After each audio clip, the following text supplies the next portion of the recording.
Welcome to the fifth event in the AI Forward Forum series. As usual, I, Judita, and Julia Hello, everyone. Are your hosts for today. So during our regular meetings, we invite speakers to present their work, whereas today we will have a debate between two great minds, Dr. Stefan Buijsman and Mark Saroufim. The focus of today's discussion is intelligent and efforts to engineer it in machines. And we are going to address a few questions. For example, where are we currently with these efforts? What are the bottlenecks? And what are the sources of inspiration to solve these bottlenecks? So we are pleased to have today's speakers to help us cover these and other questions. And I just want to introduce our speakers. So first, Dr. Stefan Buijsman from Delft University, based here in the Netherlands. He completed his dissertation in a very short time, in the space of 1.5 years, on philosophy of mathematics. And Stefan is interested in combining work from philosophy of mathematics, philosophy of science, and artificial intelligence to deepen our theoretical understanding of AI. And his current research focuses on the explainability of AI algorithms and more generally on how we can design AI in such a way that it can be used responsibly and beneficially. And he is also a great science communicator with now 3 books to his name. And one of it is also about AI and the future of AI. And welcome, Stefan, for joining us today. Yeah, and we thanks are for happy. having me. We are happy to have you here. And I think now I will give floor to Julia, who is going to present our second guest. Indeed, it is also a pleasure to have Mark Saroufim today, who is currently joining from the US. And Mark is a machine learning engineer on PyTorch at Facebook. And to mention just a few places that he has worked at, so among them is GraphCore, Microsoft, NASA's Jet Propulsion Laboratory. Mark is also, he frequently writes opinion pieces on machine learning landscape, and also is the author of an ebook on robotics with a really nice name, the Robot Overload Manual. So if you want to explore interesting ideas regarding robotics and machine learning and become the robot overlord, we really recommend this book. And indeed, how we're going to proceed now is that we will give to each person 3 minutes to present their opening statement. And in this opening statement, we would like to learn more, just to share your views on the things that make machines, let's see, machines that can generalize the sort of the flexible systems, what things make them possible currently, and the things that hinder them, or what are the bottlenecks. So Stefan, the floor is yours. Yeah, thanks. So yes, what makes machine learning possible? Well, I think Mark knows a lot more about this than I do. But from my perspective here on the philosophy of mathematics side, that's eventually what allows AI currently to function. So we have lots and lots of math going on inside these machines. And this math allows us to find patterns in data. But the big challenge, conceptually speaking, is that this math that's functioning inside these machines is very formally, rigidly defined. So it doesn't have any kind of informal understanding of what's going on. So for example, if we are adding ourselves and we're doing these kinds of calculations, then we understand that when we're doing 2 + 2 = 4, we're doing something that you could apply in the world that has these connections to lots and lots of other disciplines. We have some kind of mental image about what numbers are, and we could connect this to visual proofs, diagrams, all these kinds of things. And it's that kind of informal understanding that we have of the math that we're working with that allows us to do lots and lots of interesting stuff, and that mathematicians generally work with. And I think one of the really big challenges is that the computers don't have this kind of informal interpretation of the math they're working with. So for them, it's just a bunch of symbols or a bunch of electrical signals that they're manipulating. And they lack this kind of interpretation of the calculations and the data that they're seeing. So one of the really, really big challenges, if we want to get to this general AI or ability to properly generalize the way we people manage to do, is to somehow get this meaning and this contextual understanding into these formulas, or to express it using this math. That's going to be a really big challenge, and I honestly don't know how we're going to pull it off, but I think that's a nice place to start with. Okay, indeed. Mark, now what would be your thoughts on the same question? Yeah, so I actually agree with pretty much everything Stefan said. The main distinction is that it's not clear to me that necessarily having the sort of like more real reasoning may or may not help, or if it does, it's not clear to me how to define it. So let me be more concrete here. So let's say, for example, like, you know, I grew up playing lots of chess. But then it was, for me, like, I mean, even by the time the day I was born, you know, there was already Deep Blue, and, you know, I probably couldn't beat it, right? And then later, you know, as I got older, you know, I got into, for example, playing games like StarCraft and Dota, and then, you know, DeepMind OpenAI released their bots, and all of a sudden, this thing that I thought required lots of human creativity and reasoning and deception and strategy, it turned out like I played against this machine, and I felt like, you know, I had the relative intelligence of a 2-year-old relative to this bot. So for me, it was a very humbling experience. And so when we think about a lot of times, like the benefit of the machine learning framework is the way it lets you encode problems. Like, for example, like we pretty much have like some sort of input data set, and then we have some target. You know, I like to think of these as like an Excel spreadsheet, and then you have one column that you're trying to predict. And if you can encode your problem this way, you can do machine learning. The benefit of some more recent approaches like GPT or BERT or large language models is that what you do is you effectively mask out one of those words and then try to guess what it is. So you're basically creating labels where there aren't any. And if you do this, you know, you can get all sorts of, you know, seemingly pretty interesting looking behavior. Like, for example, like, let's say you want to generate, you know, like, we're like, oh, only humans can do art, you know, but if I were to look at like the vast majority of work in modern art, for example, it's not clear to me why I would qualify that as worse or better than what a machine could do. Same for poetry. So that's like, I guess, like for more artistic stuff. And then, you know, we also talked about games. So what's left, right? So when we think about tasks like human creativity, curiosity, so, you know, again, when we're thinking about these sorts of tasks, if ultimately we want to say a machine is less or more intelligent than us, we need to define some task where we think this will be clear, like whether it could be like a physical feat, like a robot doing acrobatics. It could be like, you know, I don't know, trading stocks, you know, like whatever we decide is some sort of complex task that requires a human ingenuity. And so if we build a benchmark like that, it'll be much more concrete, and we can say things like, well, these techniques that do include some form of abstract reasoning, or these techniques that do involve like understanding symbolism, you can actually measure they work or not. Otherwise, what ends up happening is that we think that they may help, but it's not necessarily clear how we'd measure it. Not to me, that's the only way to make progress, but it seems to be like a very obvious one where I feel a lot of ML research is mostly focused around models, but I think data sets are much more interesting. So we can create those kinds of data sets that would test what we would deem to be intelligent behavior. Really want to follow up on something that you said. So let's say what the test, let's take the famous Wozniak test, a robot that comes in a kitchen, right, and makes coffee. So let's say if we want to get to that level, so indeed, one would assume that you need some sort of general common sense reasoning, right? And this is not currently the case in the system. So what are the building blocks for that? Can we outline the space of those blocks?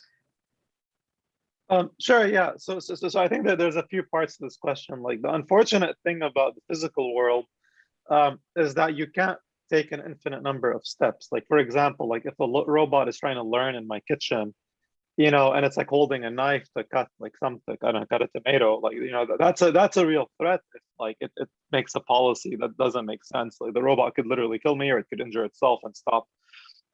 So it's not obvious to me like whether the sort of more reinforcement learning based framework can work in the real world. So the way a lot of researchers, I think, are thinking about this problem is that like, well, what if we could sort of test stuff in simulation? So you could build a simulation in like a game engine, for example, and then test it out in the real world. So even then, it's not entirely clear to me that this will work. Like, let's say in the case of self-driving cars, it's a signal, right? As in, like, let's say in Tesla, let's take Tesla as an example. So Tesla has like basically a game version of Tesla cars driving around, and they use it as some data. But ultimately, what makes Tesla cars work is that when you're driving, you could basically have the self-driving system shadowing you. And if you turn and that what you did was different than what the model predicted, that's a label, right? So so now you've basically built an easy way where as part of you using a tool, you're labeling it, as opposed to, I don't know, you clicking through like CAPTCHA images, for example, which no one likes to do. So to me, like, perhaps, like, I mean, we're seeing stuff like the Amazon robot where people are trying to normalize like having robots at home do some tasks. Like Tesla also has a robot. I think the danger will be there, as in like you can't like learn easily in the real world because you're constrained by your speed, like just the laws of physics. You're also constrained by having side effects in the environment. It could be dangerous. So whereas with software, you know, like it's just you deploy it and then you don't worry about it. So it's convenient, but I don't know if the real world, you know, is as convenient.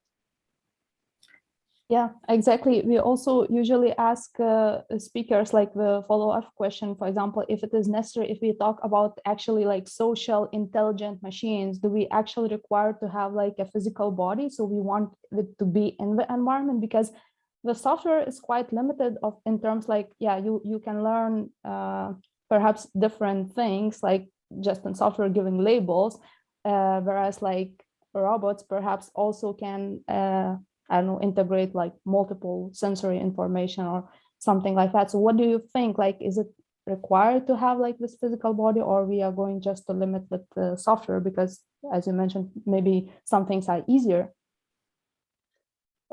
Yeah, I mean, so the way I would answer that is it sort of depends on what's a normal modality. Like, for example, like 1,000 years ago, like talking via text messages was unrealistic, right? But today it is a way we interact. If you can't tell the difference, you know, that feels real. Same for now. Like, for example, like, you know, if I were a bot, like all you need to generate is like my hand gestures, like some artificial room, and then my voice. Like you don't need to capture the full spectrum. Obviously, in the real world, this gets a lot more complicated because I think that small things throw people off. Like if my smile was slightly distorted, like people get like a freakish reaction to it. Like they feel there's something, like let's say my lips were flipped or something. People get very turned off by these kinds of small aberrations. So I would say that's hard, you know, like, but at least starting from text or video, I think that's sort of a more promising path where you could say, well, actually, maybe this will work. And I think you know, obviously a lot of it is like, you know, there's a lot of stochasticity and sort of parrot-like behavior in large language models, but it's not entirely clear to me that humans are that different. Like, I mean, humans are also social. We're very mimetic. Like we copy each other. We copy what our parents did. We copy what our friends do.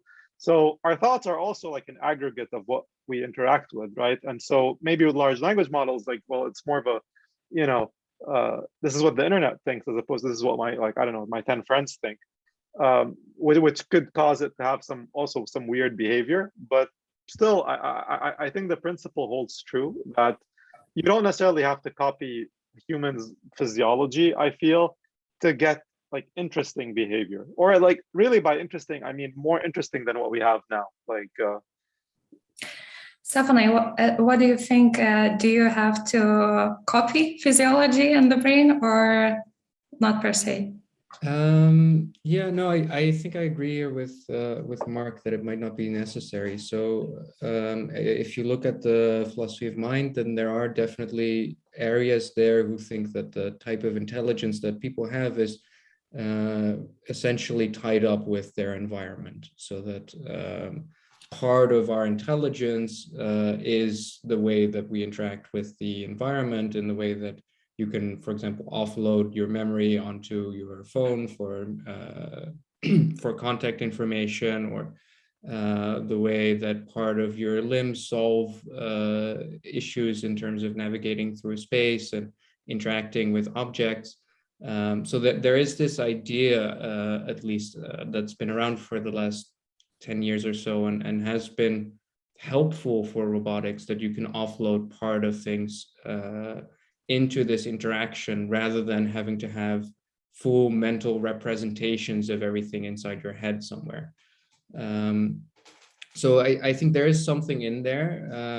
It might not be necessary to actually have a human body for this. It might just be that part of the challenge is to find a way for these machines to interact with whatever environment or task setting they're in, and to thus avoid this idea of you having to represent the entire world inside your head somehow, and then figuring out mentally how you're going to act, and then finally give the instructions on, this is what I'm going to do.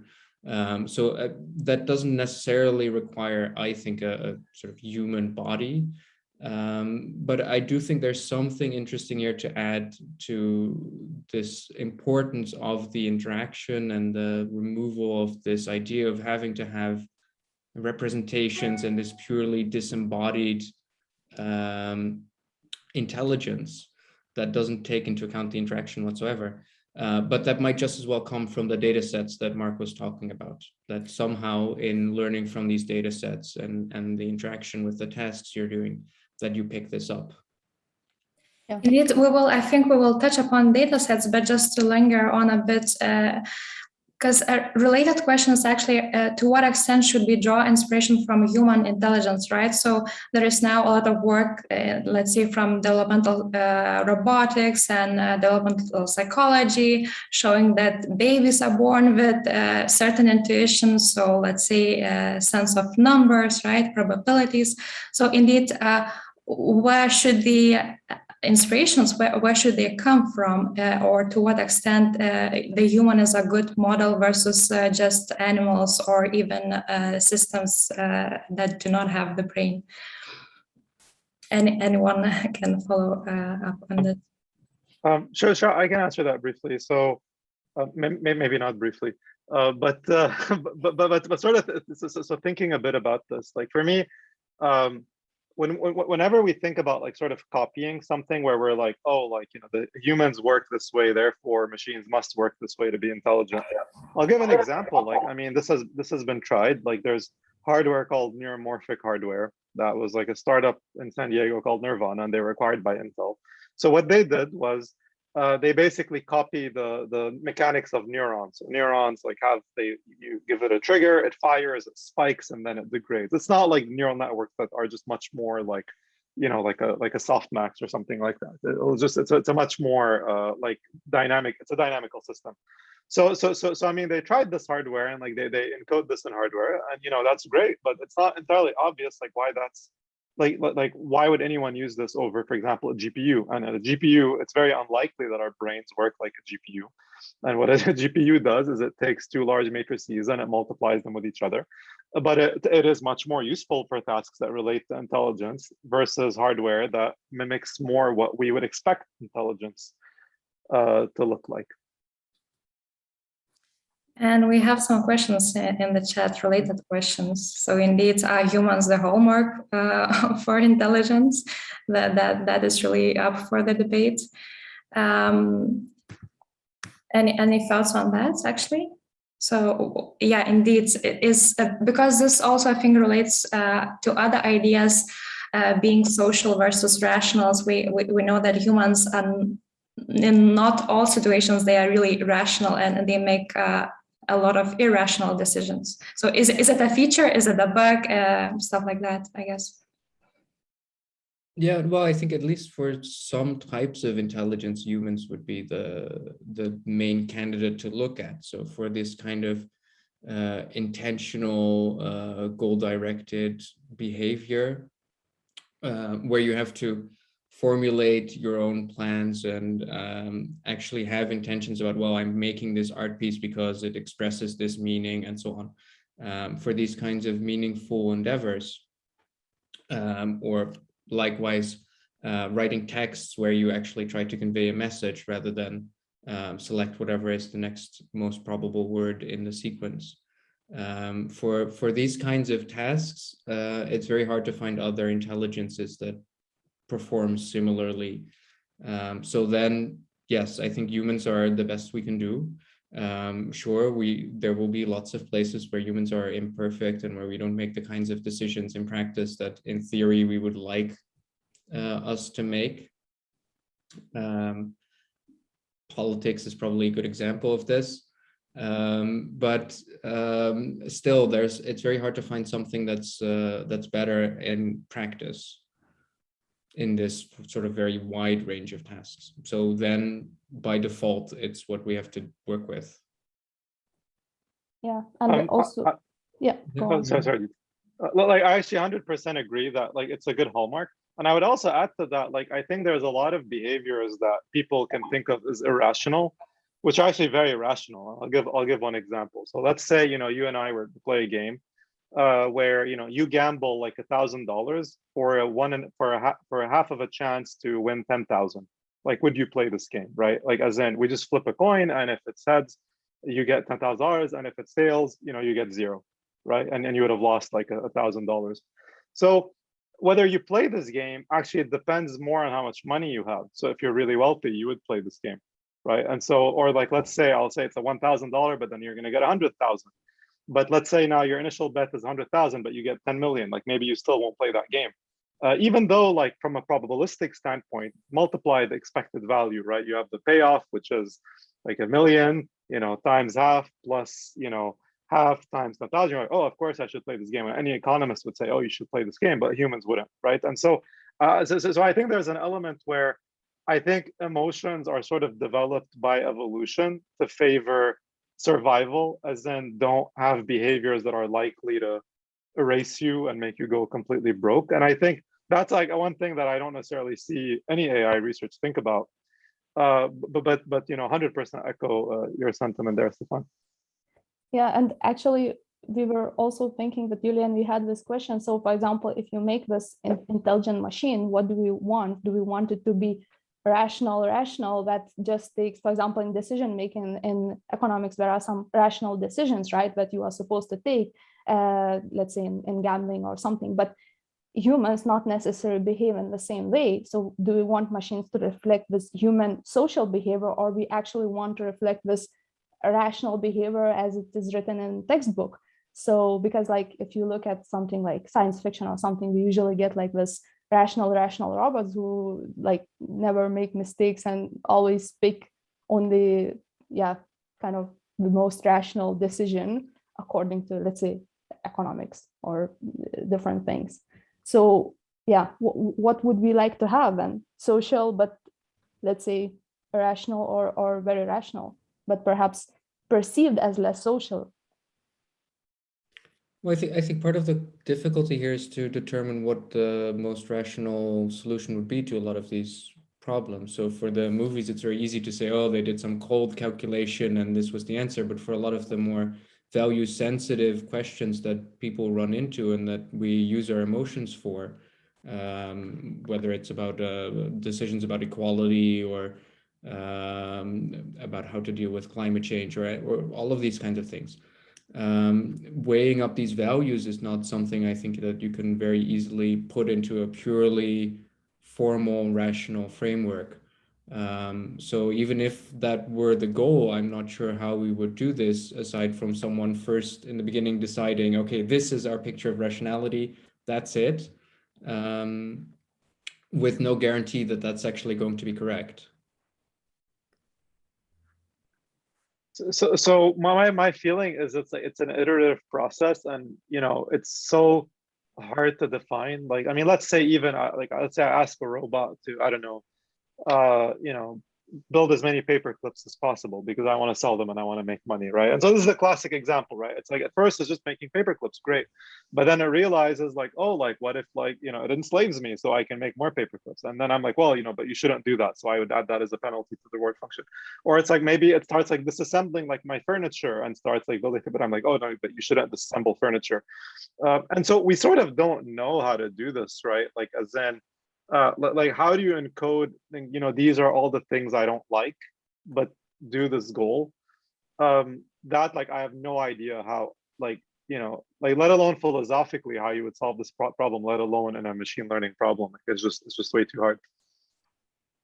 Yes, and also we have a question in the chat which relates actually. So is intelligence versus goals objective? Are they actually form the same thing, or are they independent? So yeah, which one it is? I think a sort of popular definition for intelligence is how effective you are at reaching the goals that you have. So if we're sticking to that kind of definition, then definitely they would be separate. I think an important, or at least interesting, difference between people and the kind of AIs that we have at the moment, though, is that people very frequently do formulate these very large open-ended goals for themselves that they want to attain, and the AI doesn't do this kind of creative formulation of new goals. It might create sub-goals to reach a programmed specific end goal, but it doesn't create its own new goals in this kind of general sense. So that might be at least one reason to think that this is an interesting feature to try to also get into general AI, if that's what we want to have in the end. And that maybe it's something to counter the intelligence part, or at least as an important problem to solve here. Mark, we also agree that I don't know, intrinsic motivation or like also goals would be a relevant feature, or not per se? Yeah, I mean, though I will say, like, my sense is that like there's only one goal that really matters, which is like survival. And so it sort of explains like lots of behavior, from like, you know, working to getting married to, you know, not to being cooperative with other people because you don't like sort of exist in a bubble. And so like I think that's sort of always the core goal. And then obviously you can have sub goals, or you can have goals that, you know, aren't as existential. I agree, but like my sense is that's sort of the main goal that really matters. Yeah, but on the other, I think we do sometimes manage to formulate goals that override this idea of survival, with artists going into art despite starving to death, and all these kinds of things. So we do sometimes have these goals that we formulate for ourselves, which are very counterproductive to just surviving. Yeah, indeed. I agree. I don't have a good answer. I agree. I think that we have another question in the chat actually about autonomous driving and who would make this life and death decisions for passengers. So I think we come to like those moral values, and would we program these moral values in advance, or would we just decide, like, let these intelligent agents or machines would decide kind of on I don't know, pre-trained morals, or like on, yeah, depends how they would learn about the environment and so on. So I think the broader question here is like, even if we would like to program, like, do we have these universal moral values, or like that we could even program into machines? I have a very boring answer to this. So if self-driving cars actually worked, then Tesla would take full liability for any crashes. So my feeling is, a lot of times, if you're claiming that something works, then you could become an insurance company. You could be the best insurance company in the world because you have zero crashes. But the fact that they're not doing that tells you that there's sort of like an intrinsic risk, and they would rather that passengers bear that risk, whether machines can make them. So one, I think from a business standpoint, I don't think Tesla will ever do this. You know, I'll never say never, but you know, that's sort of my theory. And as far as like who can make like a better decision, I think it comes back to the paperclip question, which is sort of what it is the goal that you're encoding. I think a lot of people, I think the moral framework they view some of these questions are much more utilitarian, as in where will there be more harm reduced, or where will be benefit be maximized. Again, that's difficult, you know, to talk about. It's like, well, you know, maybe, you know, sure, one person dies, but you know, they're a family and they provide, you know, they provide for more people. who's a more virtuous person, who's a harder worker. And I think in split decisions, like no one makes complex decisions like that. You just simply don't have access to the data. And it's not entirely clear to me that a self-driving car would, so I don't see why it would make a better decision than maybe even like the car just needs to optimize for its own survival, as in like make sure that the car doesn't get destroyed, that the passenger stays alive, but then they take full liability for the crash, I think is a much more likely outcome. I think we can come back to the data question that we left out at the beginning. So indeed, would you think that we have useful data in many respects? Because it seems that also, if we come back to a human sort of example, we are able to fuse a lot of multisensory data, light from different signals. And that is perhaps an advantage when you want to reduce uncertainty and so on. So how would this work for machines, and do we have enough data, or what's the situation there? Yeah, well, I think it's difficult to find the same kind of in-depth data that people manage to learn from. So to illustrate a bit, one idea from the philosophy of science is that a lot of our explanations rely on manipulation of the environment and sort of seeing what happens. So you learn about gravity by just dropping things, and you observe what happens, and you see how these changes affect your environment, and that's how you start to understand these phenomena.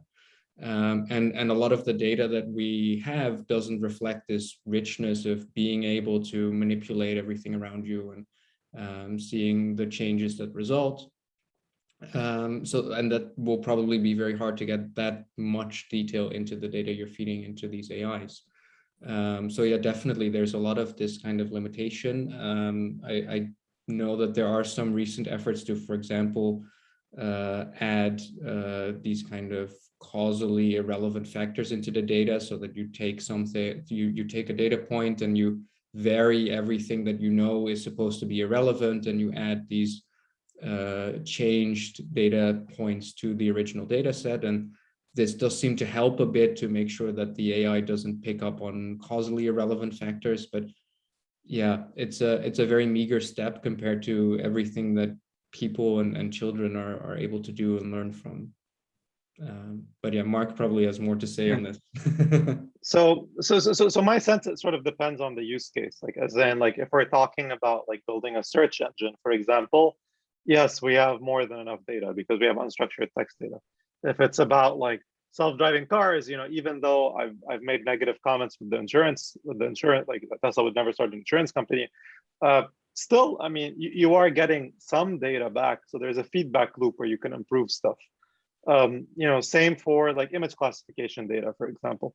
I think where this gets a bit more complicated is that, like, well, let's say, I don't know, you want to look at video data, for example. Well, the angle it's coming from is either from a phone, or like, let's say if it's a Zoom call, it looks like this sort of unnatural angle. So like if we're having conversation, I'm not going to be sitting down, I'm not going to be in this room, you're not going to be this far away from me. And so sort of a better way to do it is more in like the game engine sense, where you could sort of build a simulator that would have these kinds of things that you're thinking about. But, obviously there's sort of a big, gap between a simulation and reality. And for the most part, it is completely unmet. But if you take sort of a purely, I guess, like machine learning perspective to it, that, like more data is all you need, that would be the most promising path you would go down. But I think we're still all waiting for a breakthrough moment where sim to real like works. It is a thing you can do, but it's just not the case right now, and it's difficult for me to make the claim that it will be anytime soon either.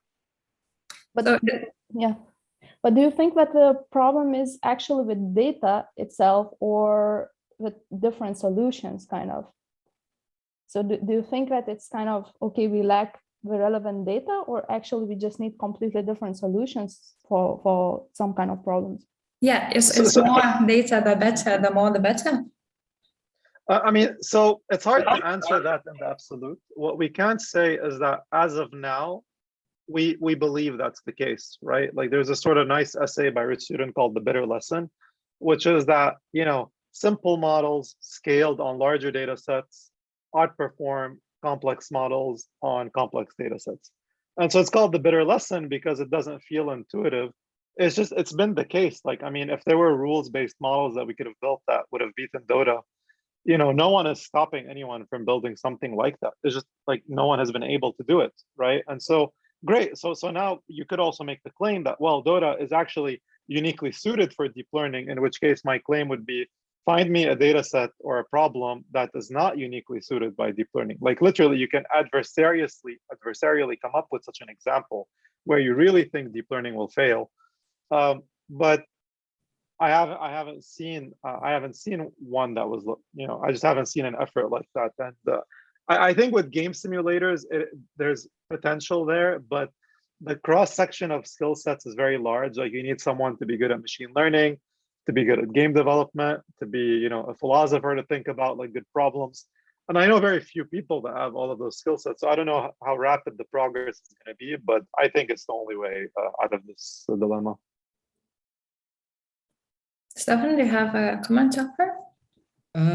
Yeah, no, I think I largely agree here. There is, I think, also a question of how we're analyzing the data. So obviously the tools we're using to find these patterns in the data that we're taking have changed in the last 20 years or so. It might not be that there have been very many of these changes that have made any sort of very serious impact. So definitely it's not always the case that, oh, if we take a deep learning model and we add more layers, then it's going to do better. Not automatically at all. But there have been a few changes. So with the advent of transformers and so on, that have at least changed the behavior of these models somehow and their ability to find these patterns. And so I think there is work to do there, because even if we take these very large models trained on very, very large data sets like GPT-3, then they don't pick up the kind of conceptual understanding that people have when they're writing text. And I wouldn't be sure to say that, well, if we take GPT-3 and we feed it even more text, then eventually it's going to crack the case. So yeah, I think it will be a mix of both. Indeed. So I think also the question is, so let's say if you take deep learning, that is a very useful tool in the toolkit, but what would be the other tools, right? Because if you indeed want that common sense, I'm not sure, maybe I'm wrong, that you can really achieve that with deep learning. Maybe you can think of other tools, I don't know, some sort of probabilistic programming or sort of inferences, but yeah, building actual models of the world. Would that be the case, or am I wrong thinking along those lines? I think the difficulty there is that very often we don't really know what common sense amounts to. So you could, of course, you can try to capture it in something like ConceptNet or these kinds of common sense knowledge networks. But it's very hard to explicitly state what it is that we understand as common sense. I think if we had rules that we were following and we could just write them down, then we would have done that quite a long time ago. So my sense on that is that we already, like, different neural net architectures encode some bias, as in with convolutional neural networks, you're saying like, I want like some translation variance. But then with graph neural networks, you're saying I want some sort of like rotation variance, for example. So now that's like it's a bit more interesting and complex. But then, like there's still the case to be made that, why are we building like our own biases and just have like something like transformers, which just pays attention to the whole sequence and let it build its own biases? Like maybe that works fine too. So I definitely will say, like, I definitely see both research directions benefiting. It's not clear to me like which one will be better, at least for now. Like you could sort of tell that like transformers are more useful from an applied setting. Like there's more companies deploying it in production, like whether it's for search use cases or document understanding or whatever. Whereas graph neural networks are more on the research front. It's very promising. but I will say it's nowhere near as widespread or like as economically impactful yet. That could change, obviously. Yeah, I think that we also can address a few questions from the chat, because there are quite a few. So one is about, in terms of introducing physical presence of robots, do you think by introducing telepresence robots with some technical movement abilities would smooth the process of people's perception of physical robots within the society? So I think that's quite a specific question, but yeah. So my feeling is it's more likely that we sort of all hang out more in virtual spaces as opposed to physical spaces. For example, like I work at Facebook, so I'm based out of the Menlo Park office, but actually, like, I work remotely from San Diego. I also think that like remote work is the future of work. Lots of people disagree with me. That's fine. But I do think, like, given that we're already sort of like in a digital forum together, that it wouldn't be very challenging, for example, maybe to just add a robot, and then that robot takes notes or it summarizes stuff or it interrupts us when someone's talking too much. And then maybe over time, like, this robot can actually have some useful contributions besides just like administrative ones. So I think that's going to be the place, just because, like, as far as like having utility, it's an easier problem to solve than getting, like, I don't know, me on a Zoom screen, on a robot that walks around. Like, I think that's still something people didn't really get used to, but I think in VR it's a lot easier. In AR it would be even better. Yeah, I'm more bullish on the virtual world than the physical one for robots. And also, like, just kind of another question. So would we like either virtual agents or robots to be as similar to humans, or that's like, do you think that they would be more acceptable to us? If that's more similar, we would also attribute some features to them by default because they would look similar to us, or that's like not the case and it doesn't matter, it can be just a square machine just doing the work. I think we already have a very strong tendency to attribute human features to AI models. I mean, the obvious example being the Eliza from the 60s, where it's just a screen with a little bit of text and people start attributing emotions to this extremely primitive chatbot, which doesn't do anything other than rephrase your answer into a question. So I think as soon as you have something exhibiting behavior that we would normally think of as human, people start ascribing all of these kinds of things to it. And the same thing is happening with the large language models, where people might interact with them and start seeing a lot of things into these models, which might not be there. We're not quite sure.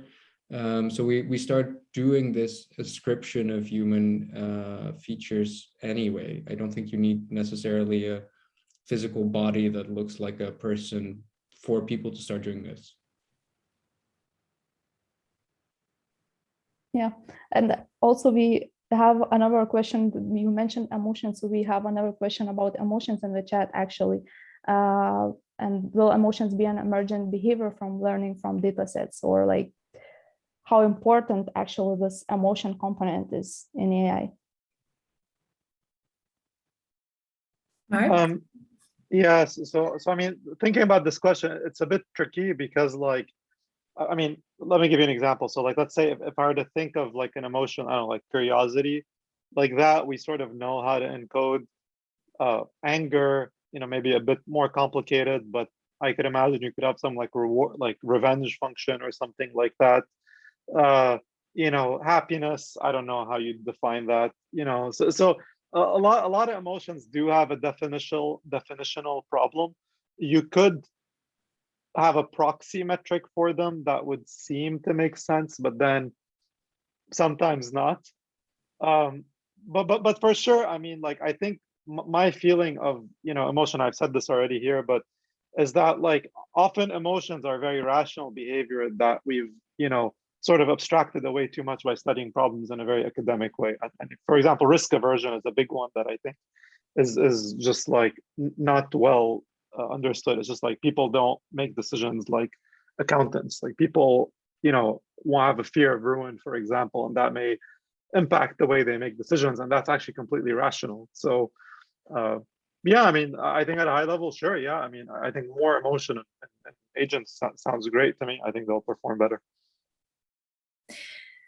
Or to play the devil's advocate, one could say that actually when we are trying to mimic those behaviors, and let's say to also put them on robots or agents, we're sort of universalizing those categories, right? So there is no one happiness, or even, what is happiness, right? So you can be perceived as happy, but you may not be happy, and so on, right? So there's no one facial expression, there's no one behavior. But when we are trying to come up with the model to enact on, I don't know, robots, right? So there is this danger that you very much simplify those behaviors.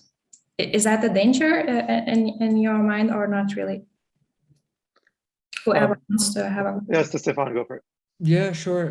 No, I think definitely, and we have this, I think, very quickly with these kinds of robot behaviors where you might wonder if the human-robot interaction works very well because people manage to adapt their behavior to whatever the robot is capable of. So if it's just showing this very limited display of emotions or behaviors, then we would be very flexible in adapting to this. Or if it's because the robot actually captured our normal behavior. And yeah, my guess would be that at the moment it's very much the former of just people being able to adapt rather than the robots capturing this proper scale of socially sensitive contextual behaviors. Mark, do you have also a comment about this? No, nothing meaningful to add. I think Stefan summarized it very well. So actually, I don't know, we want to address our questions in the chat.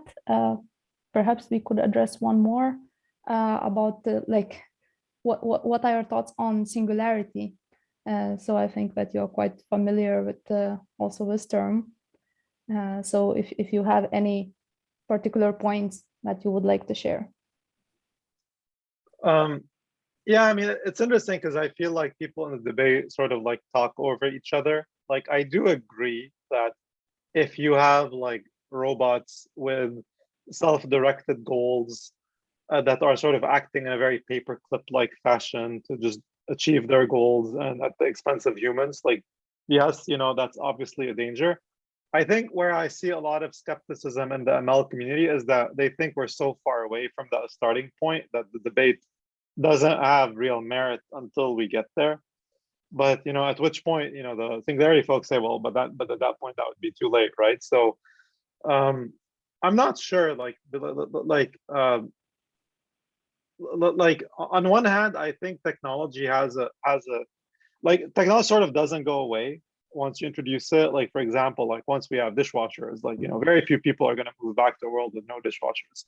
And that's for a very relatively simple technology that achieves like one simple goal. But now if we're doing some more complex stuff, I think that the pros will force the adoption, whether that's going to be a good thing. And I think this ties back to the discussion on unemployment, which I really wanted to get to. So your guest is asking, like, what do you think about unemployment and AI?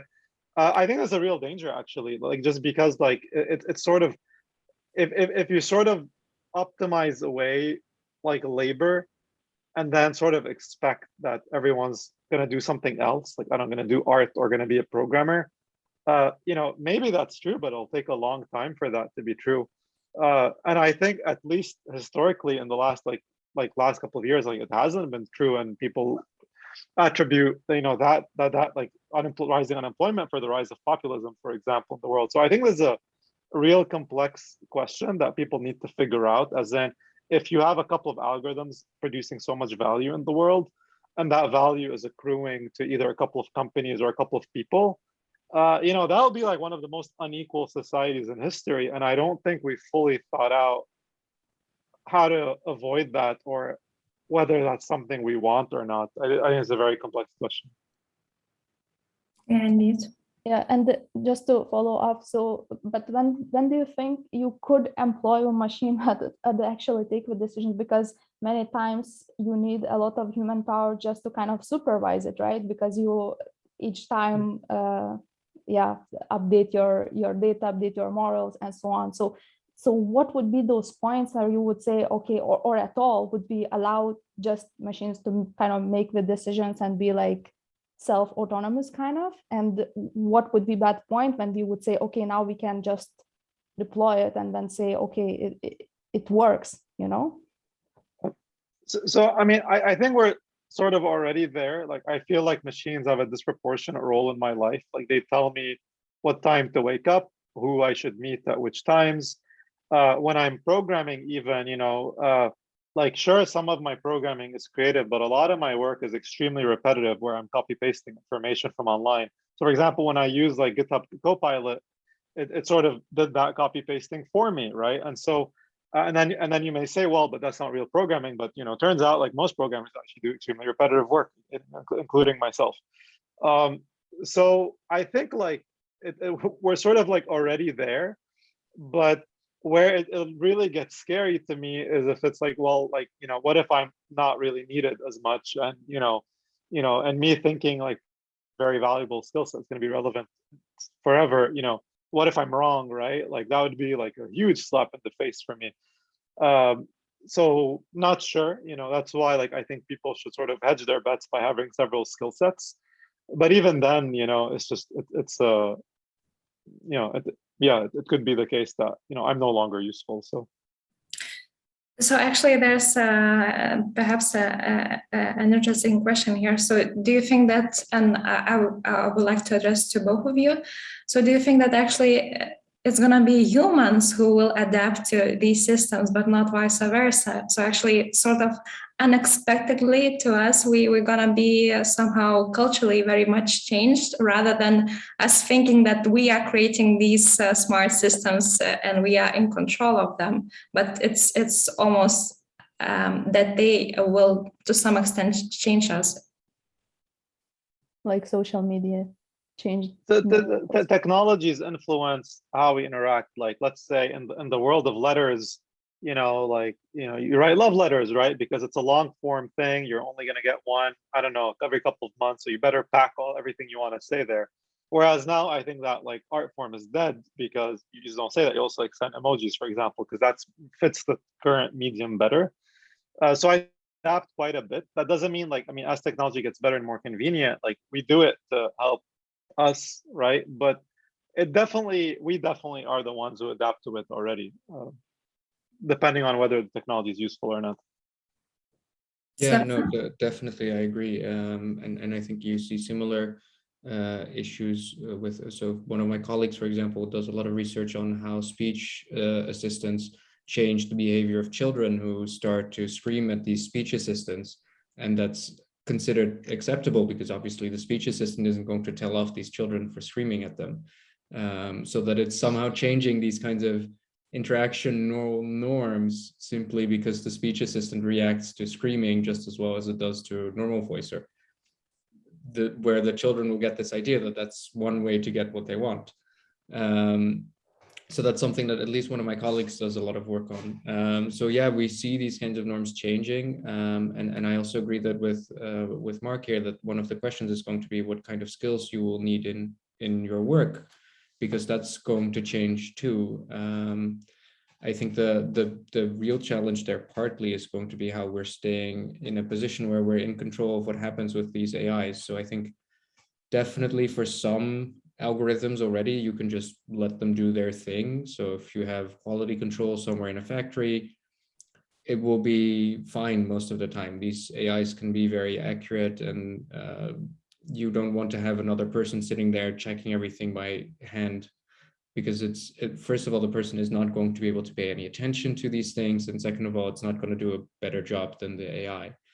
But in more sensitive cases, you might want to have some kind of interaction with people and machines, or some kind of dynamic system setup, which is going to change how we're working with these things. And a big challenge there is to find a way to calibrate people's interaction with AI so that they don't underutilize the algorithms they have, and they also don't start blindly trusting it whenever it says anything.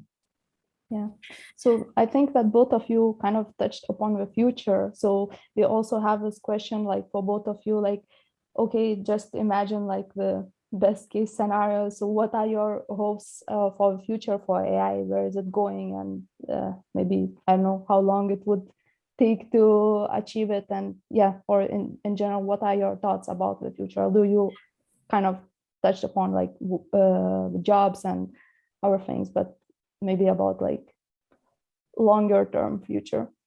And also, sorry to interject, relating it to the last question in the chat, sort of the inspirations or maybe interesting. Well, here the question is, what are the interesting fields within robotics worth researching? But let's rephrase it. And what would be the inspirations from other fields to, let's say, AI, for example? Yeah, so for me at least, like my hope that any technology would make it easier for people to have more free time, to have more control and have more control over their lives. So it's sort of like very much like help people become more sovereign, right? I think if the future of AI means that, you know, we're all like, you know, a bunch of subscription bots for some algorithms, like I think, you know, that feels extremely uncomfortable to me. So regardless, like I think, you know, a lot of these questions relate to not just AI, it relates to the internet, which is the internet lets you have infinite distribution. And because people's attention is finite, then we naturally gravitate towards the best content. So for example, my high school math teacher is now all of a sudden competing against 3 blue, 1 brown, you know, and like, you know, and that's an extremely difficult value proposition. Like they don't have to be the best in my city, and now they have to be the best in the world. And I think that's not something we've thought about. And I would hope we could build some answers to. I think in terms of interesting things to study, it's sort of like, I mean, anything that people find interesting. I think that you know, basically encouraging more people to write about what they're learning, to produce videos about what they're learning, and become sort of solo media companies, I think could be one way out of this. I don't think it's a silver bullet, but it's one that I think will help. Stefan, what about inspirations? Yeah, no, because right on the other question, I think I mostly agree. Sort of what would be the ideal future is one where a lot of this repetitive tasks get taken over by AIs, and we can do more creative work. But there, yeah, it's going to be tricky to find enough creative work for everyone to do. And the question is also on the jobs that we have that are needed to facilitate this AI, all the data labeling and so on, which at the moment at least tend to be very awful jobs to be in. Content moderation for these social networks. There's a lot of bad unskilled jobs that have replaced other unskilled jobs. So yeah, I'm not sure if that's a great trade-off. So hopefully we can find some kind of solution to that. But I think it will be hard to find good ways of getting labeled data in a way that the companies will keep supporting it. But well, anyway, so ideally, I think more of this, yeah, free time room to pursue your own interests. And I think there too, it's interesting how AI intersects with so many different fields. So it's, and this is something we notice at Delft too. So a lot of the research that's really cutting edge is very interdisciplinary, because you need all these different perspectives on how you're going to apply it into a decision-making process, or how it's going to interact with other parts of society, how people are going to react to it, where the data is coming from, what kind of values you're encoding into this. And then, of course, also all the specific applications in all the different fields. So I don't think there's really a specific field for people to focus on. It's more looking for this intersection of whatever field you're already interested in with AI, because there's bound to be one or several. All right, and I think we are already running out of time. So once again, a big thank you to both of you. Thank you to all who were present today and for all the questions. Thank you very much. Thank you for having us. Yeah, thank you for having us.